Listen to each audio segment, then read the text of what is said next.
के दौरान हत्या हो गई थी पिछले हफ्ते। तो उसमें हमने 3 आरोपी को पकड़ने में हमें सफलता मिली है और चौथा आरोपी फरार है। कुल मिला के 4 लोग इसमें इन्वॉल्व थे। CIA 1 की टीम और DSP समाजता प्रदीप के नेतृत्व में ये केस को क्रैक करने में सफलता मिली है। जो 3 लोग हैं, जो 4 लोग हैं, चारों समालखा के ही रहने वाले हैं। एक प्रशांत है पंचवटी कॉलोनी का, एक वंश है माता पुलिया रोड का ही, अंशुल जो है शास्त्री कॉलोनी वापस रोड समालखा के लिए। इसमें 2 लोग थे जो रेकी करने में इन्वॉल्व थे, उसमें वंश और अंशुल। उसमें एक जो वंश है, जो मरने वाले हैं, उसके बेटे के दोस्त हैं। तो इन्होंने बेसिकली रेकी किया और उसको पता था कि शाम को ये दुकान से जब लौटते हैं तो पैसे लेके जाते हैं, बैग थैला वगैरह। और वंश और अंशुल ने वहाँ पे रेकी करके, प्रशांत और दीपक करके है, दीपक आटा का है, तो ये लोग बाइक पे थे। तो इनको इनपुट दे दिया कि ये दुकान से चल पड़े हैं। और तो प्रशांत जो बाइक चला रहा था और दीपक पीछे बैठा हुआ था। और फिर उन्होंने इसको हाँ जी सर, इसमें आरोपी नहीं, आरोपी का फोटो आपको अलग से मिल जाएगी।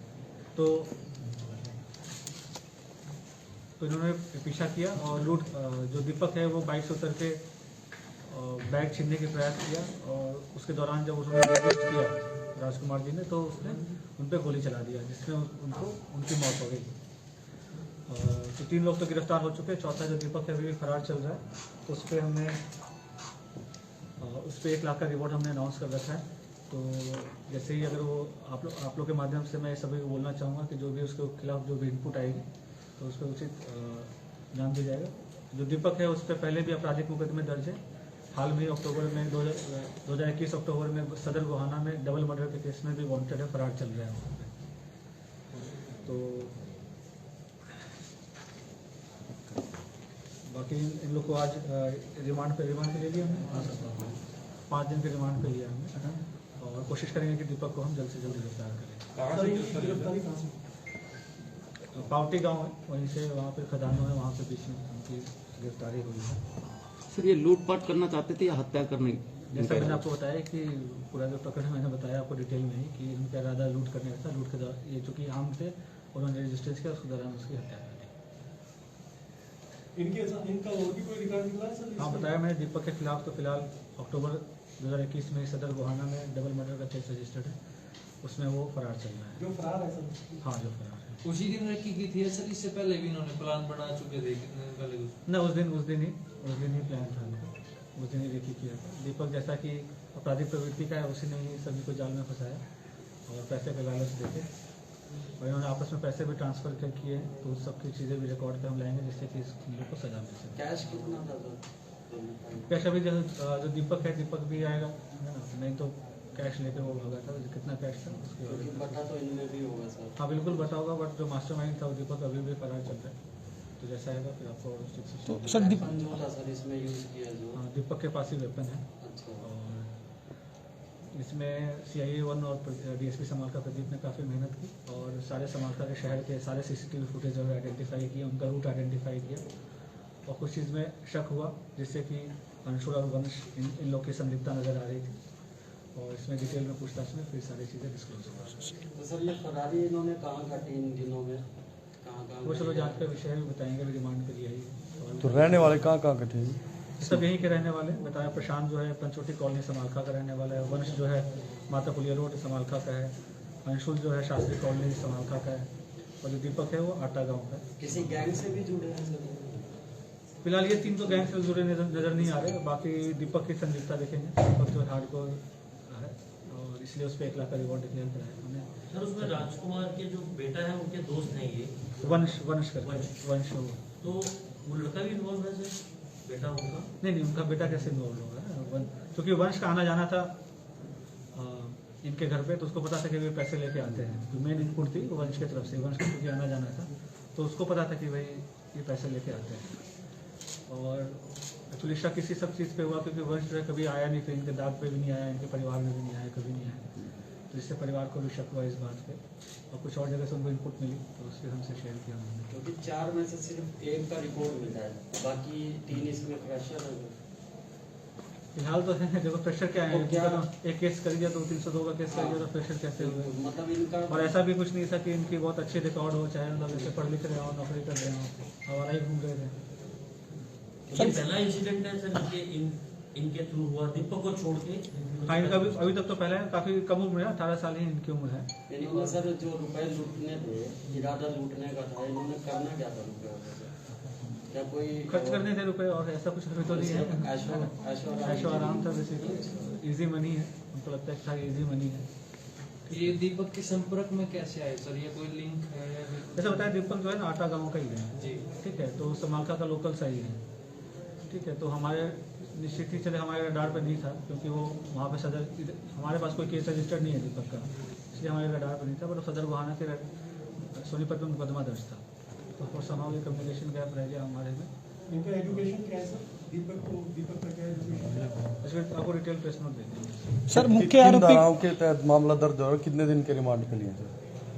केस लूट और हत्या का है, आपको डिटेल FIR के डिटेल्स आपको पहले भी दे रखे हैं। और मेन तो 302 है इसमें ना, अब जो 302 से बड़ी धारा तो कोई होती नहीं है, 302 तो लगी है। सर मुख्य आरोपी को पकड़ तो काफ़ी कुछ हुआ है, हमने व्यापारियों से डिटेल में मीटिंग लिया था, कुछ जिम्मेदारी उन्होंने ली थी, क्योंकि अब ऐसे तो अचानक से सरकार से तो पैसे नहीं आ रहे आपके पास, है ना, तो अलग अलग फंड्स हैं, तो काफ़ी कुछ उन्होंने खुद ही लगाए हैं, और कुछ और भी तरीके से कॉर्पोरेट सोशल रिस्पॉन्सिबिलिटी के तहत हम देख रहे हैं काफ़ी सारे। और जो उनके जो कैमराज लगे थे उन्होंने ठीक भी कराए हैं, और उसकी पोजिशनिंग ऐसे कराई है कि रोड की तरफ उसका फेसिंग हो। और सब आपके माध्यम से सभी को बताना चाहूँगा कि CCTV का ही इसमें काफ़ी सपोर्ट रहा, और काफ़ी टाइम लगा, काफ़ी मेहनत लगी, बट CCTV ही खंगालते हमने काफ़ी सारी चीज़ें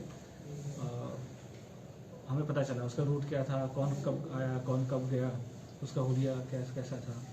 सर मुख्य आपको पुलिस डिपार्टमेंट को 2-3 इंसिडेंट्स में इनाम घोषित करना पड़ा, इससे क्या एफिशिएंसी पे सवाल खड़े नहीं होते पुलिस के? दूसरी बात, पुलिस का मनोबल भी, कुछ लोग जो निष्ठावान है उनका मनोबल भी गिरता होगा कि पुलिस इनाम के सारे अपराधियों को पकड़वा रही है। नहीं, ये तो स्टैंडर्ड तरीका रहा है, ऐसा कुछ नहीं है। पहले क्या था कि लोग मुखबिर करते थे और इनाम मिल नहीं पाता था, अब इनाम मिल पा रहा है। पैसे आप निगेटिव एंगल से देख रहे हैं, आप इसको पॉजिटिव एंगल से देखें तो हमेशा से लोगों का सहयोग से ही मिलता है, लोगों के सहयोग से ही हम पकड़ते हैं, पर उनको हम इनाम नहीं दे पाते थे, ठीक है।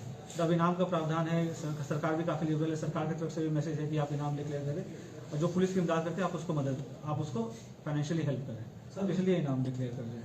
तो आप देखोगे कि इससे हेल्प से क्या होता है कि मुकदमा थोड़ा जल्दी ट्रेस भी हो जाता है, इनाम के उससे मुकदमा थोड़ा जल्दी ट्रेस भी हो जाता है। सर लोगों के बीच में DSP साहब ने बोला था, और जैसे कि जो इनाम होता है वो अगर जैसे कि किसी के इनपुट पे हुआ है और किसी के इनपुट पे नहीं हुआ, पुलिस ने अपने मेहनत से किया, तो इनाम फिर वो पुलिस को भी जाता है। तो आप देखोगे पुलिस का तो मनोबल बढ़ता है, इनाम जैसे रूटीन में क्राइम होता है, मेरे को लगता है पिछले कुछ दिनों से क्राइम थोड़ा सा बढ़ गया है, आप महसूस भी करते होंगे? नहीं, अगर आप देखेंगे आंकड़ा देखेंगे 2020 और 21 का, तो 25% रिडक्शन है 302-304 में अटेम्प्ट टू मर्डर में, और कल्पेबल 302-304 के जो मेन धारा है बेसिकली मर्डर और कल्पेबल होमिसाइड की, उसमें 25% रिडक्शन है। तो ये आपकी, अगर आपको लग रहा हो क्राइम बढ़ा होगा, ऐसा नहीं है, ठीक है। 14-15 ऑलमोस्ट 25% रिडक्शन है नंबर ऑफ फिगर्स में। 21-22 का फिर हम देखते हैं अभी क्या होगा, ठीक है। ये निश्चित है कि चोरी की घटनाएं और लूट की घटनाएं इनकी रजिस्ट्रेशन बढ़ी है, और छोटी छोटी घटनाएं भी रजिस्टर हो रही है, इससे ओवरऑल संख्या बढ़ी है। बट हमारे जो ट्रेस परसेंटेज है, वर्कआउट परसेंटेज है, वो भी अगर बाकी पूरे राज्य के और भी डिस्ट्रिक्ट से कंपेयर करें तो एवरेज से हमारा ऊपर है। और क्राइम अगेंस्ट प्रॉपर्टी में भी हमारी जो ट्रेस परसेंटेज है तो अच्छे डिस्ट्रिक्ट में से हमारा। जो 2 नए केस रिपोर्टेड हुए आज की मीडिया में, एक समालखा का, एक पानीपत का, इसमें कुछ क्या केस रिपोर्ट हुए? तो 10 लाख की देवेंद्र कुमार जो कॉल आई उसमें चल रही है, उस पर जो भी हमें टेक्निकल जो भी इन्वेस्टिगेशन है उसमें कि कहाँ से कॉल आया क्या है, उस पर हमें इन्वेस्टिगेशन चल रहा है, और जैसा जो संलिप्त पाया जाएगा उस पर कार्रवाई की जाएगी। FIR हमने रजिस्टर कर दिया, हमने उनको सिक्योरिटी भी प्रोवाइड कर दी है, और आशा की इसको हम जल्द से जल्द ट्रैक करेंगे। जो दीपक है सर, क्या उस जो डबल मर्डर कर रखा है उसने, क्या उस मामले में भी उस पर कोई नाम घोषित कर रखा है वहाँ की पुलिस ने? नहीं, तो इसलिए जो हमने चिट्ठी भेजी है ऊपर DGP साहब को, तो उसमें दोनों FIR का जिक्र करते हुए, सो दैट कि ये वांटेड मोस्ट वांटेड में रहता है, इसलिए हमने इस पर किया। बाकी SP सोनीपत से हमारी बात हो गई है, उन्होंने भी अपनी टीम और हमारी टीम लगा दी है कि हमसे जल्द जॉइंट एफर्ट से इसे जल्द पकड़े। इश्तिहार भी लगाए जाएंगे सर अपराधी के? नहीं चलो ऐसा ज़रूरत है, इनाम डिक्लेयर करा दिया है तो ऐसा बाकी आपका जो न्यूज़ कवरेज है इश्तिहार से कम तो है नहीं। ठीक है, मेन सर सीसीटीवी से ही खुलासा हुआ ना हाँ बिल्कुल सीसीटीवी का काफ़ी सपोर्ट रहा, और जैसा मैंने बताया कि जो ग्राउंड पे जो वर्क था जिससे सारी चीज़ें पता चली कि कौन आया था दाग देने में, कौन नहीं आया था, छोटी छोटी चीज़ें होती है, सबका मिलके फिर एक कंबाइंड एफर्ट होता है, इसी की केस हुआ। हमारे लिए काफ़ी मुश्किल ये भी था, बिल्कुल ब्लाइंड केस था, कोई नाम नहीं था, कोई दुश्मनी नहीं थी किसी से। ठीक है सर समाज में जिस तरीके से क्राइम बढ़ रहा है, डीएसपी साहब ने पब्लिकली कहा था कि सीआईए का गठन होगा, क्या इस तरीके की कदम उठाए? सीआईए का गठन तो लोकलाइज सीआईए तो 3 सीआईए हैं, मेरे हिसाब से 3 सीआईए जो है पानीपत के क्राइम को हैंडल करने के लिए काफ़ी है। चौथे सीआईए की ऐसी सच ज़रूरत नहीं है, कभी कभी फेजेज आते हैं जब ज़्यादा क्राइम हो जाते हैं, पर कुल मिला के देखें तो 3 सीआईए जो है काफ़ी है। उनकी लोकेशन कहाँ है उससे सीआईए का फर्क पड़ता नहीं है बेसिकली। ऐसा है कि सब डिवीज़न में सीआईए हो ऐसी कोई ज़रूरत नहीं है। और आप देखो एक सीआईए आप लगाओ, वहाँ ऑलरेडी एक थाना है आपका समाल का, एक एसएचओ है ही, उसके ऊपर एक आप सीआईए बैठा दो, ठीक है। तो बाकी 60 मर्डर पे 3 सीआईए काम कर रही है और 10 मर्डर का अकेला 1 सीआईए काम कर रहा है, तो अब देखो कि अंडरवर्कड हो जाएगा वो सीआईए। कोरोना क्राइसिस बढ़ा हुआ है आजकल, पुलिस का इफेक्टिव रोल जो कुछ भी है आपको लगता है कि अप टू डेट है वो? बिल्कुल अप टू डेट, क्योंकि वायलेशन बहुत हो रहा है, आप बाजार चले जाओ, सड़कों पे, चौराहों पे तो हम वायलेशन बहुत हो रहा है। चलान भी काट रहे हैं, और आप लोग के माध्यम से मैं निवेदन भी करना चाहूँगा